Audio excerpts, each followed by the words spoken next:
Good afternoon and welcome to Broadcasting Scotland and this week's Full Scottish. It's Sunday the 10th of August and my name is Brian Liddy. On the programme this week we're delighted to be joined by Maureen Watt. Good afternoon, Maureen, how are you? Yeah, good afternoon. I'm great, thank you. And you? I'm fine, thank you, Maureen, yes, and we're also delighted to be welcomed by William Duguid. Good afternoon, William, how are you? I'm just fine, and I hope you are too. Good to be back. Yes, thank you again for both of you to give up part of your weekend to join us. So to start with, we've got the Middle East update. At least 61,369 Palestinians have been killed and 152,850 people have been wounded in Gaza since the 7th of October 2023. After Israel announced its plans to take control of Gaza City, it has come in for some widespread condemnation, both internationally and from families of hostages at home. But the only voice which could stop Netanyahu is silent. Maureen, this story grabbed the headlines this week. Who do you think the person that we're referring to there, that it's the only person who could stop Netanyahu, is silent? Yes, at the moment he is. He is obviously got his eyes focused on Ukraine at the moment, which we'll come to later. But yes, he seems unwilling to rein in Netanyahu, and meanwhile, Netanyahu, I think, just thinks he's got a free rein from Trump to do what he wants. I mean, this idea that he's going to have an invasion of Gaza City and take over the whole of Gaza and put in some sort of administration, he thinks will work, although he is obviously coming up against severe opposition in Israel, not least from the heads of his defence forces, who says that his troops are totally exhausted and that this doesn't need to happen. Meanwhile, thousands upon thousands of people are still starving. Thank you, Maureen. William, Trump's plans for Gaza City. I don't know. Mike Huckabee, who's Trump's envoy to Israel, he's a Christian Zionist, and he believes God gave Israel to the Jewish, and it has to be returned to the Jewish people before the second coming can happen. So this is the kind of people that we're up against. But Huckabee said it wasn't his job to influence Israel or to tell Israel what to do. But surely it is, as Trump's envoy to Israel, surely it is his job. Well, it's the whole world's job to, as far as possible, promote peace in the areas where there's severe trouble going on. And Gaza is one of the outstanding ones in that regard. So I think Mike Huckabee is just doing a body swerve there, to be quite honest. It's everybody's responsibility now to be putting as much pressure on Israel to stop this and not to execute their plan.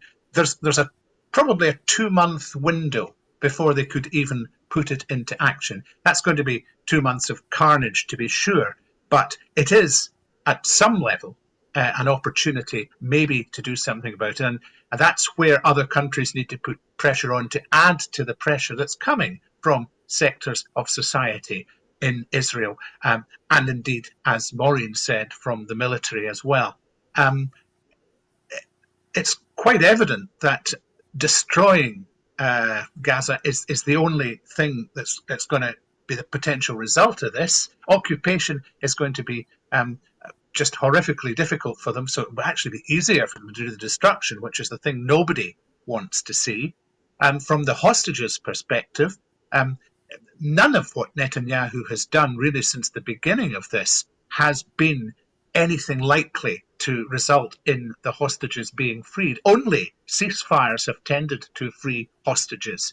And that's the sort of way we should be going. This has gone on long enough. And it's very likely, if there is a full-scale invasion, that there will be no hostages left and probably very few Gazans left. And that just raises all sorts of issues about how the world continues when it's allowed that to happen. So I'm not convinced even that Trump could bear much pressure on his own, on Netanyahu, but no doubt with the goal of a Nobel Peace Prize, for which Netanyahu has actually proposed him, that might be something that would at least make him try. But his eye is on the other ball at the moment, and that is a shame. But we do have 2 months, and I'd like to see what comes of the other countries' efforts in the meantime, and maybe we'll nudge Trump along a little bit. Thank you, William. Maureen, Netanyahu's plans for Gaza City, as William said, was to plan almost sounds like an invasion. Do you think is it going to actually happen? And if it does happen, what would that mean? Well, obviously, I hope it doesn't happen, but I think it might. You have a divided Israel insofar as there are those who would up sticks and settle in Gaza, those Israelis who would up sticks and settle in Gaza today if they got the chance. And we've already seen settlers viewing plots in Gaza as to where they would like to set up their homes. So that to me is quite frightening that he has got that backing. However, as William says, there are people in Israel who are increasingly upset and disgruntled about the fact that the hostages haven't been secured and released. I mean, it's quite unbelievable that Netanyahu doesn't place more emphasis on getting them back. I mean, they say that they have destroyed loads and loads of tunnels of Hamas and are systematically destroying Hamas, but why have they not concentrated on finding the hostages and getting them back? That's what I can't understand in this whole thing, which makes me think and believe that Netanyahu's first aim is not getting the hostages back, but to destroy Hamas. And, under any circumstances, that's going to be really, really difficult because the more that you upset the population, the more people that are going to join Hamas. So for all Israel's, great secret service and great military, they're not making a good job of reaching their aims, but in the meantime, they are obliterating the whole of Gaza and starving the population to death. Thank you, Maureen. And William, we've still got a minute to go on this. Stephen Flynn's called on Keir Starmer to recall Westminster to sanction the Israeli government. What are your thoughts on that? How is that going to end? Well, I don't think it's going to happen, but that doesn't mean that the UK government won't be doing other things. And of course, we've got the UN Security Council meeting this afternoon in New York to look at what goes forward from that. And I think the UK government has shifted. And what I would like to be sure of is that we're not still actually covertly helping Israel by supplying them with arms and things, but I think that we probably are, which makes the whole thing somewhat hypocritical. But at least there seems to be an awakening to the fact that there is widespread public revulsion about this, and that you can't ignore that. Whatever structures you put in place to justify what it is you do, they don't stand up to constant public disapproval of the levels that we're now beginning to see. Even if you arrest people with signs, that's just another thing that makes the public angrier. So I don't think Parliament will be recalled, and to a certain extent, it's what political parties do to challenge people to do things. But it'll be quite interesting to see what the Security Council comes up with and what happens over the next few days. We are now in a period when we might be able to achieve something if enough people with the right will to do so get involved, and that's where I hope to see, because if this full-scale invasion of Gaza goes ahead, there's no telling where it will end. Thank you, William. Now, today's Ukraine update. European leaders stressed the need to keep pressure on Moscow and protect Ukrainian and European security interests after Donald Trump and Vladimir Putin arranged to meet in Alaska next week. A joint statement from French, Italian, German, Polish, UK and Finnish leaders and the President of the European Commission welcomed the move, but noted that the path to peace in Ukraine cannot be decided without Ukraine, and that negotiations could take place only in the context of a ceasefire or reduction of hostilities. It added only an approach that combines active diplomacy, support to Ukraine and pressure on the Russian Federation to end their illegal war can succeed. They also said any resolution must protect Ukraine's and Europe's vital security interests, including the need for robust and credible security guarantees that enable Ukraine to effectively defend its sovereignty and its territorial integrity. US Vice President J.D. Vance met UK Foreign Secretary David Lammy and representatives of Ukraine and European allies on Saturday evening at Chevening House to discuss Trump's push for peace.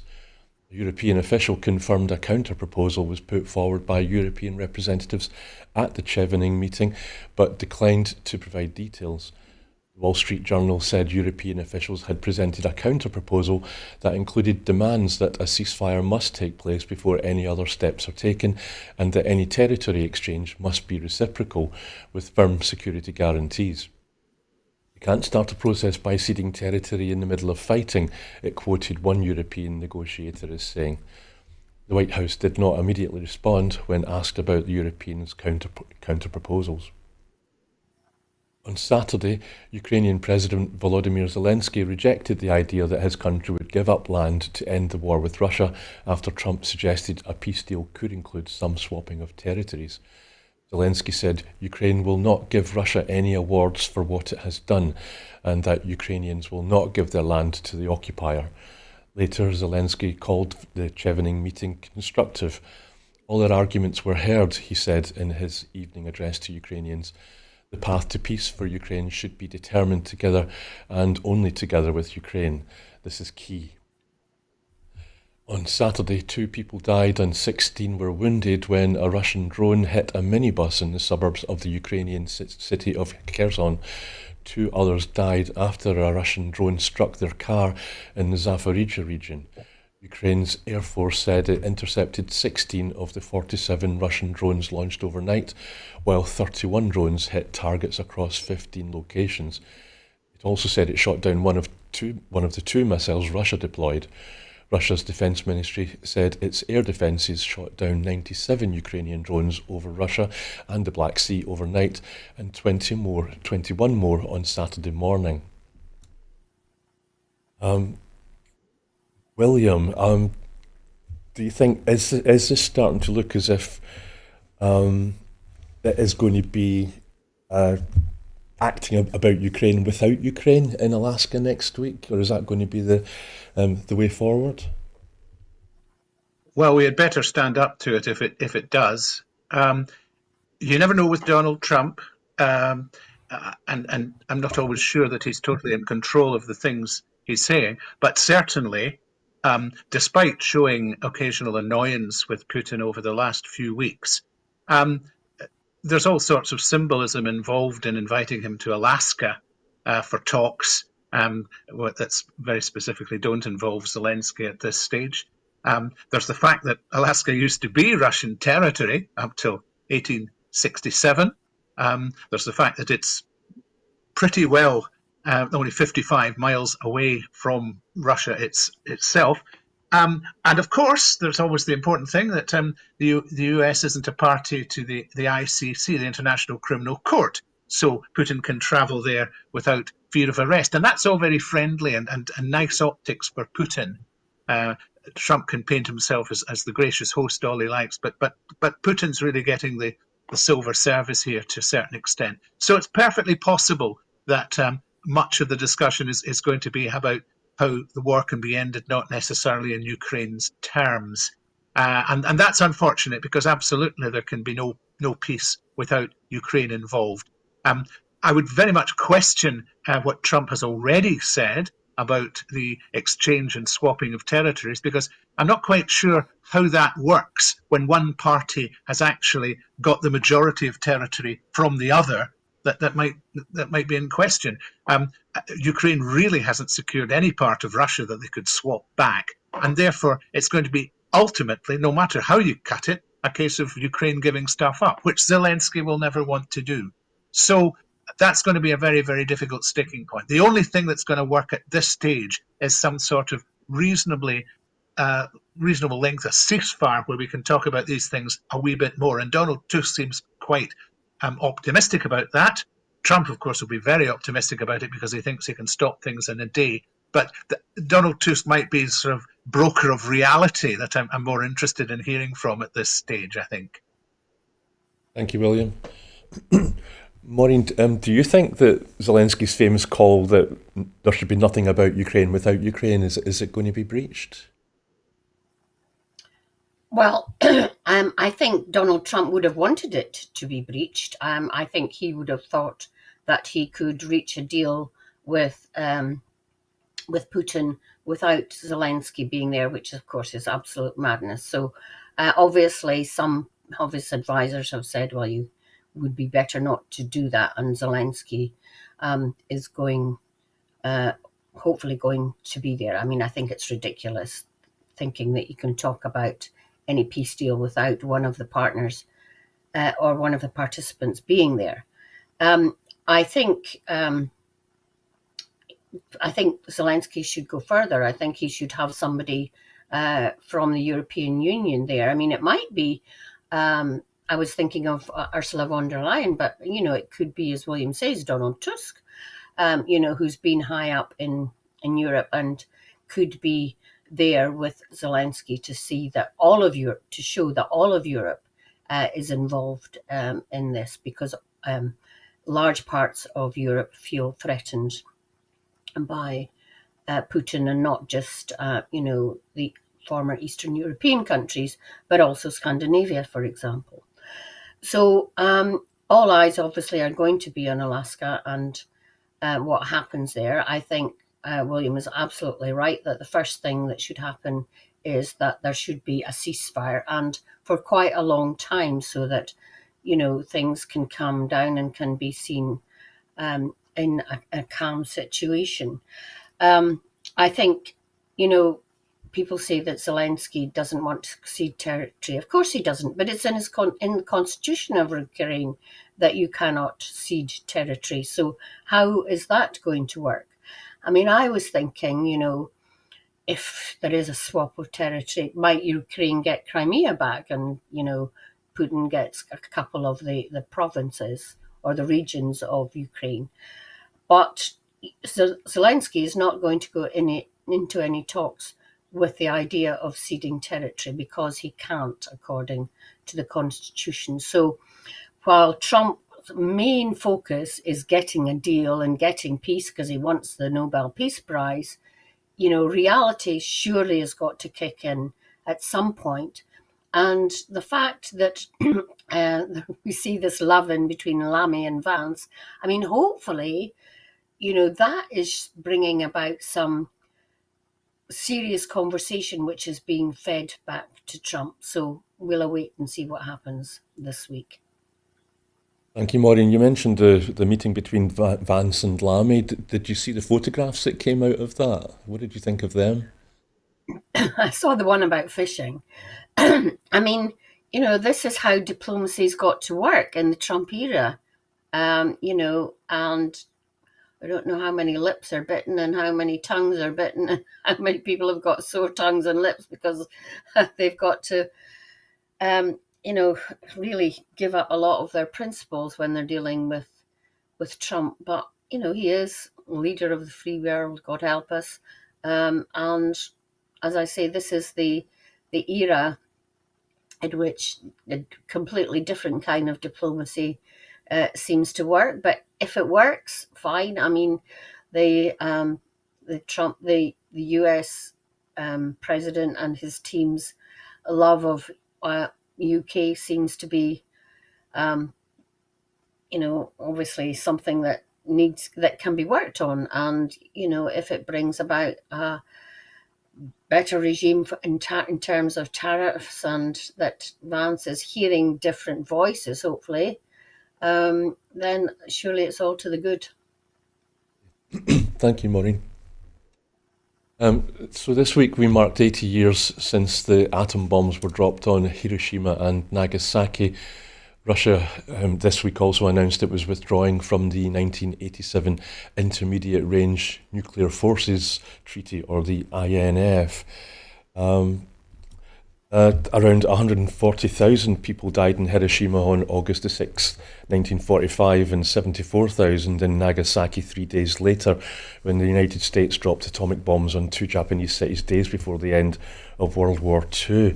Maureen, the survivors of the atomic bombings have a name. They're called the Hibakusha, and now many people in Hiroshima and Nagasaki are actually studying to become family successors. It's a local government initiative to certify the descendants of the first generation of Hibakusha to record and to pass on their experiences of the only people on Earth to have lived through nuclear warfare. And their stance is that nuclear arms should be abolished, and that it's not a deterrent. I don't know if that was new to me. I hadn't heard of them before. Have you? No, I hadn't heard of them either. I suppose there's parallel with Holocaust survivors and how they make sure that their experiences are recorded and passed down. I mean, for those who haven't studied it before and know much about Hiroshima and Nagasaki, surely they will be learning some more these days with so much spotlight on it. But anybody who thinks, I can't get my head around anybody who thinks that nuclear weapons are a deterrent and nuclear weapons are something that countries should have. I just don't get it. I mean, it clearly isn't a deterrent because it hasn't stopped wars. And Ukraine, Russia is a classic example. And do you hear anybody talk about ultimately they will use a nuclear weapon? No, you don't. So, and the hundreds of millions of pounds, billions of pounds that are spent on nuclear weapons, and here we have the UK, going to spend loads more money on renewing Trident, and in the meantime, people are living in poverty. Honestly, I can't get my head around it. I mean, I don't understand what goes on the minds of people that think that this is a good idea. Thank you, Maureen. In the same week, it was reported that an earthquake had damaged a Russian nuclear submarine base, and we learned that the Ministry of Defence has been repeatedly leaking nuclear contamination into the Clyde for years due to poor maintenance and management. So, William, shouldn't getting rid of nuclear weapons be right up there with the threat to climate change as an international aim? Well, in the current environment, yes, I think the world has become a much more dangerous place in the last 10 years, and there are all sorts of points of insecurity. And when things are insecure, you don't want things as dangerous as nuclear weapons to be around. Having said all of that, it's a long, long road to getting rid of them now they're here. The genie went out of the bottle with Hiroshima and Nagasaki, and I don't. All I think we can hope for in the short term is maybe to get away from proliferation, and of course that requires things to be reversed from how they've just gone. Russia withdrawing from the 1987 agreement, although that agreement was pretty much in tatters anyway. The US withdrew from it under Trump in 2019. To a certain extent, that's political posturing, but it's posturing behind which is a reality that it's beginning to look as if some folk may be thinking maybe we can use nuclear weapons for a limited exchange and somehow get away with that. And it'll all be fine, and we'll win. The truth is that the first nuclear explosion now that goes off is going to be greeted by other ones in the other direction, even if they don't come from the people who were attacked. And having so many nuclear weapons in the world right now is just a clear and present danger to all of us, and risks basically an uninhabitable world, or at least parts of it being uninhabitable, a world where the living, who weren't quite in the shadow of the blast, will envy the dead. And we can't go out like that. To that extent, it could be just as catastrophic, more so than climate change. Climate change will at least be gradual, and we'll have the chance of adaptation.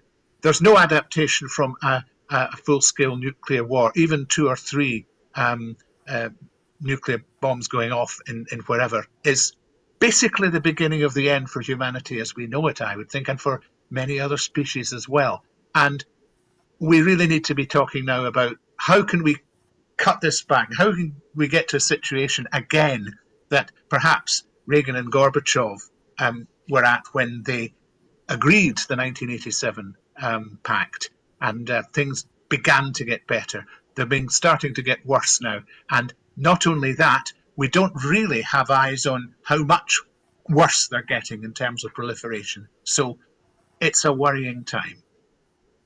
Thank you, William. Maureen, I'm minded that recently Trump said that he'd sent nuclear submarines closer to Russia recently because of the way Putin was acting.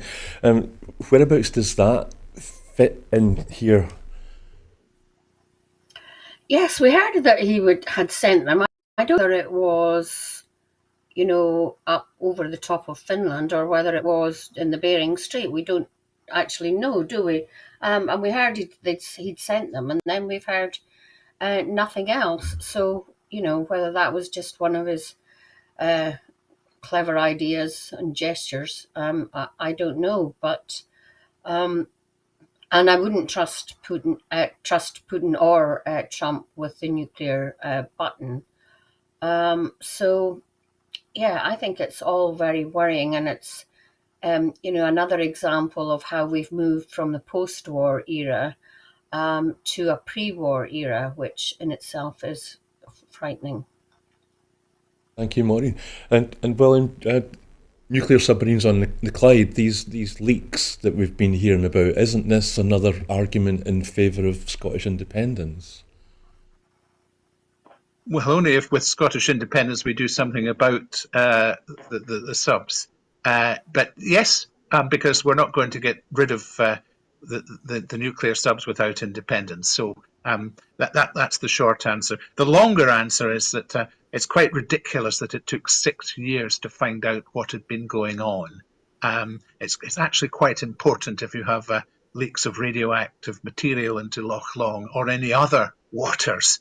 And for that sort of struggle until the truth came out makes you wonder, what else don't we know right now that's going wrong right now or has been going on recently?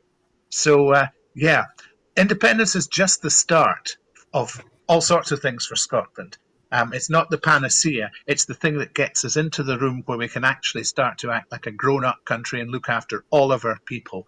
And yes, getting rid of nuclear weapons is undoubtedly going to be part of that. However long it takes, whatever it takes, we've got to do it.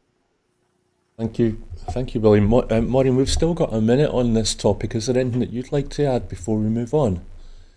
Well, just to follow on from William's talk about being a grown-up country and dealing with the nuclear weapons. I was listening to a radio program this week about how post-war we didn't use the post-war in 1945.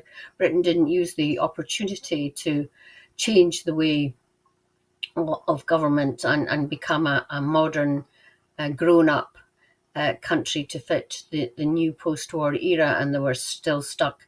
Westminster is still stuck in the old traditions.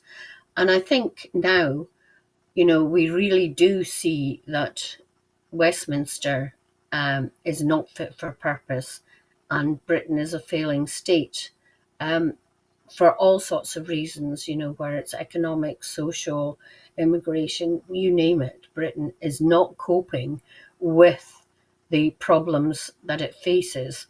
And William's right that we have the opportunity with independence to create a new modern state that's really up and running and go ahead. But I don't think these talks are taking place at all. Thank you, Maureen. In London yesterday, police arrested 474 people protesting against the banning of Palestine action, while elsewhere in England, far-right protesters attacked the police in protests against the UK government using hotels for asylum seekers. The question is, where does the balance lie? William, where do you think the balance lies? Freedom of speech is important, and if it doesn't involve basically speaking out against other people or othering other people, or threatening violence against other people, that is beyond the pale. That isn't, to my mind, covered with freedom of speech. I don't think with looking at the Palestine Action protests and the protests in England against asylum seekers, and maybe also one specific case where two girls were raped in Nuneaton. I can understand the passion there, but it's all right to protest against things that have happened that you think shouldn't have happened and that should be fixed. And it's, to my mind, certainly all right to be protesting against genocide. I mean, that's just basic, and it's absolutely unbelievable that 474 people have been arrested with that protest. But freedom of speech isn't just universal and for everything. There are things that you really shouldn't be doing, and certainly. If violence is breaking out, or if basically it's a standoff between police and protesters, that gets nobody anywhere. That's no longer freedom of speech. But I do think that peaceful protest needs to be protected in this country, and we need to learn better how to do peaceful protest, and the authorities need to understand better how to listen to peaceful protest, because at the end of the day, and I don't like to be saying this, if with any cause, if an attempt to resolve them peacefully is constantly stymied by the authorities, it's probably natural, not desirable, but natural, that it escalates from that. So again, that's part of being grown up in society and as a country, and I don't think the United Kingdom necessarily is there at this point. Thank you, William.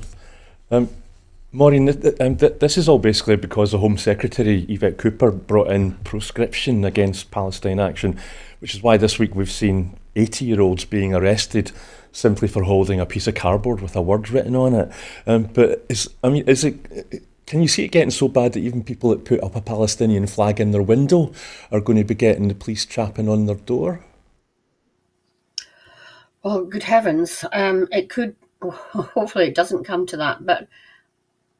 I've maybe missed something, but I don't know, and maybe you guys can tell me, why Yvette Cooper was so quick to proscribe Palestinian action. I mean, yes, they damaged got into an aircraft hangar and damaged planes, but why were those people who did that arrested and charged rather than the whole organisation being proscribed? I don't get it. So that, I think, is why we see these peaceful protesters of all ages and creeds protesting in Westminster. And of course, because the organisation was proscribed, they get arrested. Now, the police can't deal, and the prisons especially, can't deal with people. And the idea that 474 people are going to be sent to jail for up to, 14 years or something.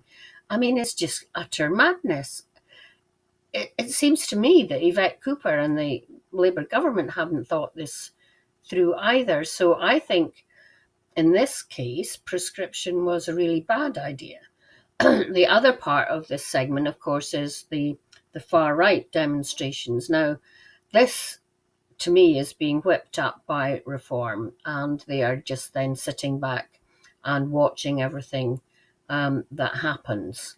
Of course, people want to protect their women and children from any abuse, But remember that most abuse happens in the domestic situation, not from outsiders.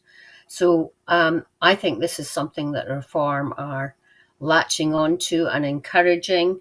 And we have to be very vigilant about this. I mean, we were talking about it just being in England. It wasn't just in England. There were protests in Scotland too. And that is, to me, is very worrying. Thank you, Maureen. William, I can't answer Maureen's question as to why Yvette Cooper took a giant sledgehammer to crack a peanut so quickly. Can you answer it? And just by the way, I think it's maybe worth mentioning that the Terrorism Act is reserved to Westminster.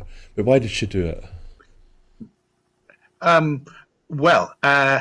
She claims that there's information she's got that she's not telling us that make it perfectly justifiable to proscribe Palestine action. I don't think I believe that for a moment, but nevertheless, that's the ostensible reason she's giving. I suspect that pressure was put on her by certain folks not unconnected with the Zionist cause, which, of course, the UK government was fairly solid with up till recently, up till the outrages in Gaza got just too much for them to take. So I think that's what's behind it. Of course, it's now it's going to be challenged in court now, and we should also remember, and maybe the police should remember, because maybe they're lifting people who aren't actually breaching the proscription. The terms of the actual proscription, as interpreted by the legal people, are that other forms of protest against what's going in Gaza that don't specifically reference Palestine action are not covered by the proscription. So the Palestine flag in the window shouldn't be a problem. Of course, people will push it a wee bit by having their notices that say lots of words, one of which is Palestine, quite large, and then further down, action. Frankly, that's the sort of thing. It's a waste of police time prosecuting, and it's a nonsense to say that those people are actually supporting the organisation in everything it does. I don't know how we've managed to stumble into this Alice in Wonderland world, but we clearly have.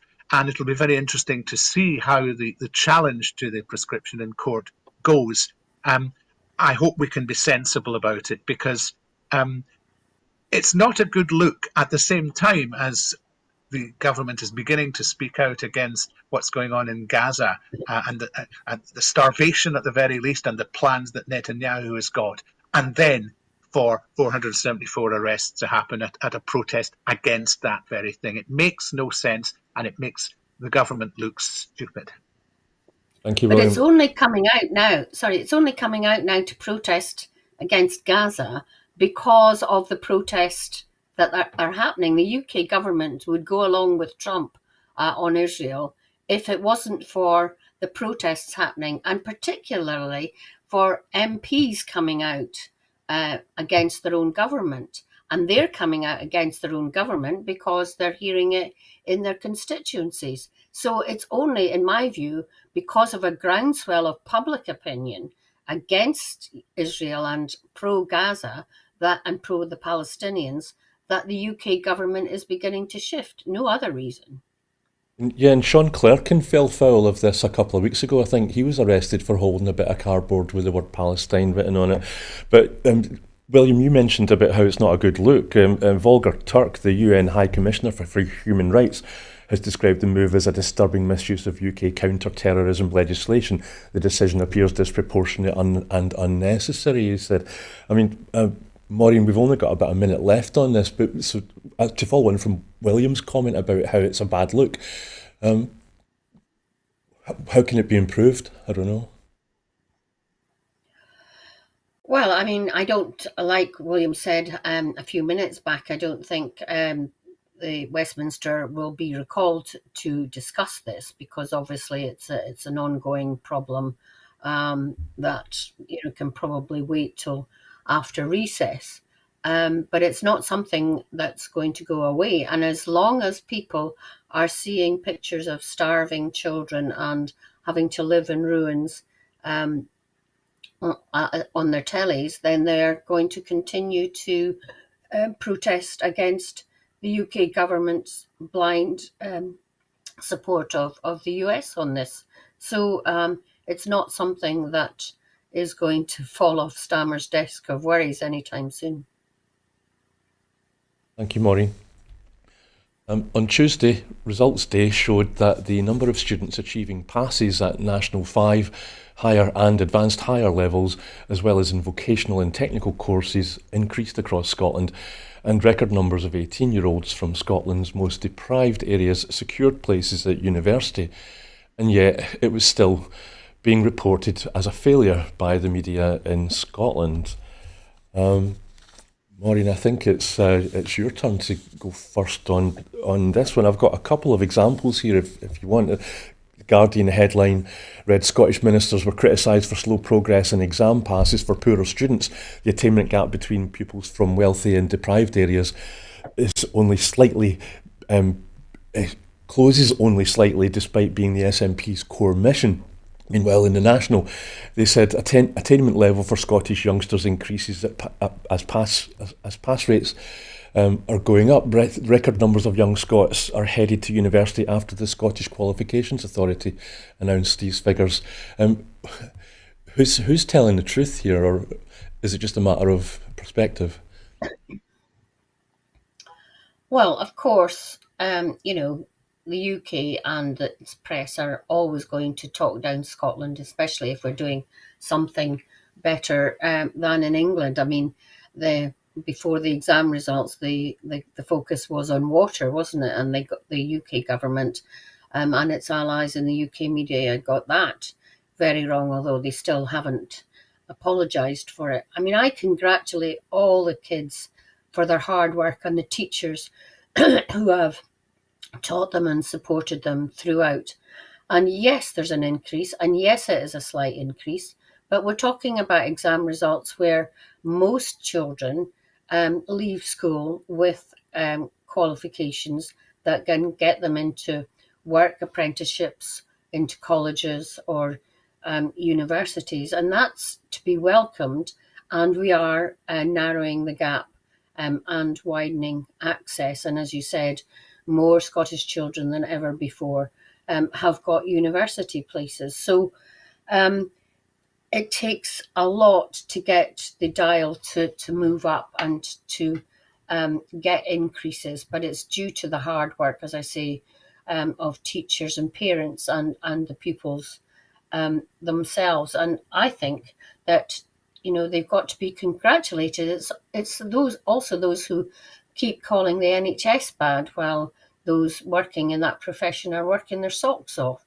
And we also should remember that these are post-COVID children who, have had their education disrupted. So I think we should be very pleased with the results and continue to make progress.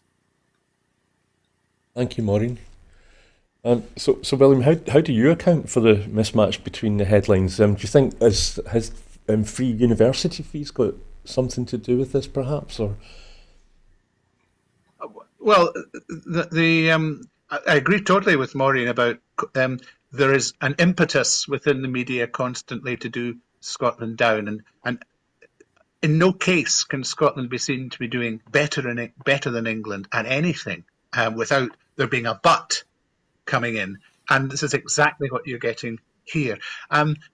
The attainment gap is coming down slowly. COVID was a huge thing that disrupted everything and even disrupted the way in which the exams were evaluated. So this is probably the first year for quite some time when we've really been able to have a comparison. So we know we're at least back at the levels we were pre-COVID. Maybe not in all cases. I think advanced hires are slightly not up there yet. But things are getting back to normal, and that's a good place to be. And the attainment gap is gradually shrinking. There is a slight issue probably in just the ambition of the promise, because it was a kind of judges on the attainment gap thing. And for a Scottish government constrained by a Westminster budget and by other circumstances always going to be beyond its control, such as COVID popping up, you can never be absolutely sure that you're going to have full control over that thing. And it's certainly true of the attainment gap. Secondly, framing the attainment gap just as an education issue leaves the door open if you're getting the education system flagellated to you getting criticised if it doesn't go down quite as fast as people want. The fact of the matter, I think, is that if really probably the biggest impetus on the attainment gap is going to be the attempt to bring down child poverty, which we may talk about a wee bit later. But I think without actually really putting the squeeze on child poverty, you're never going to bring down the attainment gap as far as all that. Or if you are, it's going to take a very long time. And it's intriguing to see politicians criticise the Scottish government for doing something that a long time ago when they were in power, they weren't necessarily doing particularly well themselves, but that no longer seems to matter. And what plans they might have for making things better are also not being spoken about. But this is the norm. This is what we have to put up with. And as we go on and as we begin to move towards independence, we're going to hear this thing more and more. You can't because you're useless. And when you're left to do things, here's why we don't like what you've done. And of course, if you've got the voice of the media solidly behind that, and even the media giving you a good piece of news has always got the but. BBC Scotland are experts at the but, and critics say, and all that sort of nonsense. It's a constant struggle, and really we need our own stronger media, not just Broadcasting Scotland but others, to become more established with more people watching, so that we can get the truth of the matter out to people, because that would actually be a game changer. Thank you, William. You're right, we will definitely be talking about child poverty next, actually, but Maureen, William's quite right. He makes a good point there, doesn't he? That we're talking about a narrowing of the poverty-related attainment gap. So maybe instead of not just talking about free university fees, but we should also be, journalists should also be talking about how the things like the Scottish Child Payment. Yes, absolutely. And William's absolutely right that it's not just education alone that can help close the poverty-related attainment gap. He mentioned other things that can be involved. Things like poor housing, overcrowded families because there's a shortage of decent housing, and all these things. And I was just thinking, that's why libraries can be a haven and an escape for children, and a safe place for children to learn, and why it's so important that we keep them open and actually make more use of them in that situation. Things like breakfast clubs and after school clubs, and the programs that teachers put on in their own time to increase the learning situations for children. All of these things are related, and we can't just talk about education in isolation. But nevertheless, we should still, not pat ourselves on the back, but maybe just breathe a bit of a sigh of relief that the attainment is going up still. And it isn't just by chance, it is because of the hard work that so many people put in. And I can't stress enough the importance that parents have in this as well. They can't just leave all the education to the teachers and the education system. They have to help in this regard themselves. Thank you, Maureen. We've got a minute left on us. I'm going to stick with you. When William mentioned the promise, which was brought in by Nicola Sturgeon when she was First Minister, and my questions just dropped right out of my head. It was about the SNP. Forgive me. Is there maybe just in the last minute, is there anything that you'd want to add before we move on? Forgive me. Yeah, well, obviously, the promise was made by Nicola to, golly, I can't remember what it was exactly, to, reduce the poverty-related attainment gap, and to promise children a bright future. And I mean, since the SNP government came in 2007, the idea was to have early intervention and prevention. And as soon as you saw a child or a baby even not on the right track for progress and making their life better, that all agencies should intervene to prevent that and to help the children flourish. So the promise was all part of that. But I suppose, in a way, promises maybe, pass on with the First Minister role, passing on, and different First Ministers have different priorities, just that parties, when they fight elections, have a new manifesto that they fight on, where priorities may change. And I think the press are very good at saying, oh, in 2007 you said this, why has it not been achieved, and all that kind of things, forgetting that that we've had a recession, we've had COVID, we've had Liz Truss crashing the economy, and all these sorts of things that happen en route. So but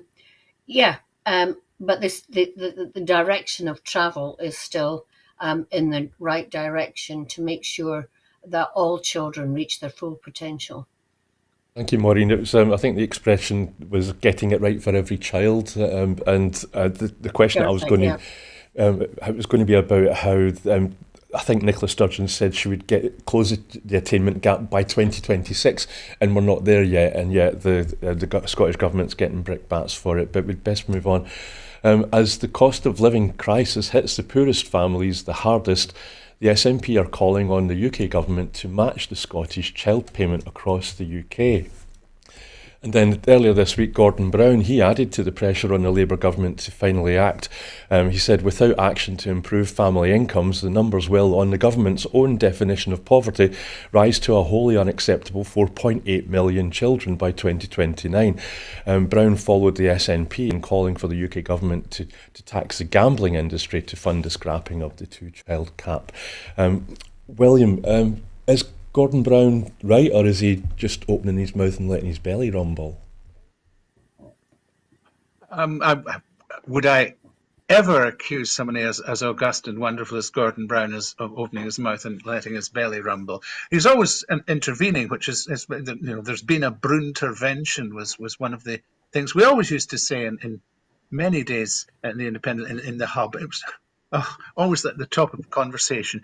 On the child payment side of things, I think it would be a good idea if the UK government did that. I'm not so worried about the gambling thing. I'm sure that would have its benefits, but the child payment, let's not forget, was cited by Professor Danny Dorling as the single biggest policy intervention in terms of reducing child poverty anywhere in Europe in the last 40 years. And if you look at the relative poverty statistics, relative child poverty statistics, I should have said, for England and Wales in 2023-24, they're respectively 7 percentage points and 5 percentage points higher than they are in Scotland. That's the extent to which Scotland got its down. And in that, the child payment had a fairly major effect. It wasn't the only thing. Free school meals are important. Early learning and childcare being free, even the baby boxes, they all go into it. But of course, needless to say, even having done that, it was still below the target. The target by now for child poverty would be 18%, and it's 22%, and then the target in 2030 is 10%. And it's another case of this always takes longer than you think, particularly when your economy is constrained by being controlled from elsewhere, and particularly when, yes, you get a recession and you get COVID, and then you get Liz Truss with her fanciful ideas about how money works. So it continues, and I think if the UK were to adopt the child payment, the SNP's own research thinks it would lift 563,000 kids out of poverty, affecting, for the benefit of 2.6 million households. The Joseph Rowntree Foundation has got 5.3 million children as benefiting if it were to go in at even just £25 a week. And the mechanism they're looking at is extending the child element of universal credit. So they'll never do it, but it's a good thing to be asking them to do, and I think it's got more chance than Gordon Brown's observations of solving the problem. Thank you, William.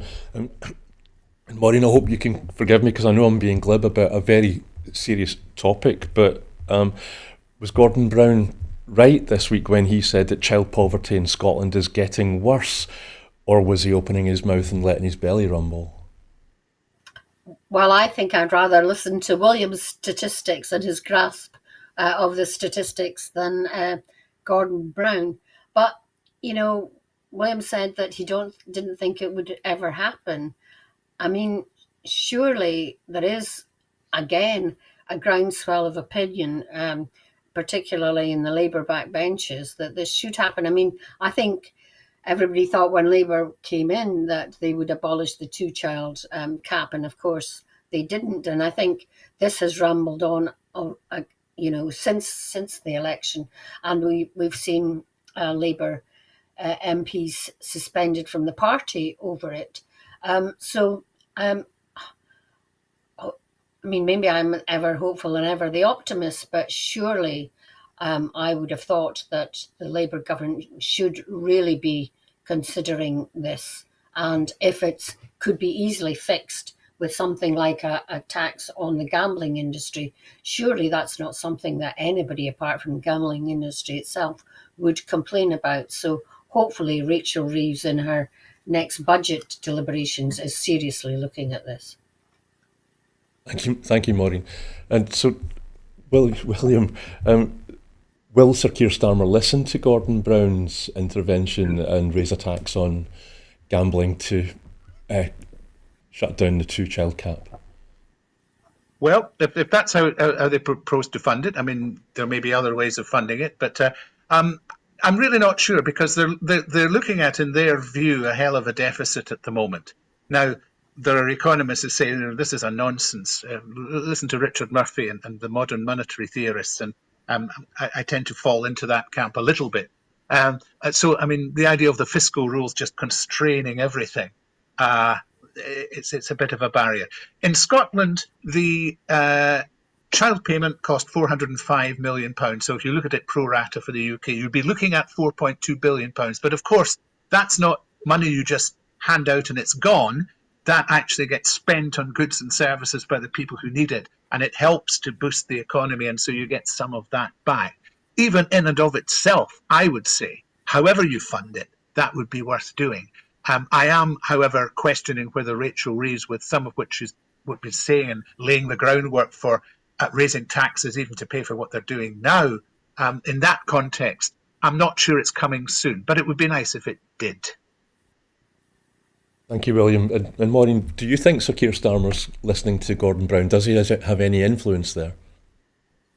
Oh, I do think he does, because Sir Keir Starmer is kind of modelling himself on the Blair government, isn't he? So if Gordon Brown does have the ear of Starmer, I'm sure he is listening. But, William's absolutely right that Rachel Reeves's grasp of economics is, to me, a bit dodgy. I also, having read The Deficit Myth, don't believe in the way she's giving herself constraints on this. And if you were to pump this money into the economy and helping children, then you would be saving money in the NHS, in education, and various other places. And I absolutely agree with William, until there's more money in the hands of ordinary people to spend, then the economy is still going to be extremely sluggish. Thank you, Maureen. And so, just by the way, Gordon Brown's claim that Scottish child poverty is getting worse every day was fact-checked by the National newspaper the other day. The claim was that Gordon Brown has warned child poverty in Scotland is getting worse every day as he calls on the UK government for action. The doorstep answer for the fact-check was relative poverty rates in Scotland are not getting worse, but have fallen from 25% in 2021 to 23% in 2024. And that's according to the most recent statistics available. And at the same time, UK-wide child poverty rates have remained at 30%, while rates in England and Wales have risen. So that was Gordon Brown's fact check. Well, that is it for this week's show. But before we go, I just want to remind you that here at Broadcasting Scotland, we depend on the generosity of you, our supporters. To everyone who has donated and to everyone who has signed up to make a regular monthly payment, we thank you very much. We can only exist with your support. Our programmes will always be free to view, you know that, but if you can afford £5 a month, please do consider becoming a Broadcasting Scotland supporter, or simply donate whatever you can afford. But it's time to say thank you again to our guests. Thank you to you, Maureen, and thank you to you, William, again for giving up a sizable chunk of your weekend. We really appreciate it. Thank you. Okay, thank you. Thanks. Enjoyed it. Enjoy what's left of the weekend, and thank you to everybody at home who's been watching. Goodbye.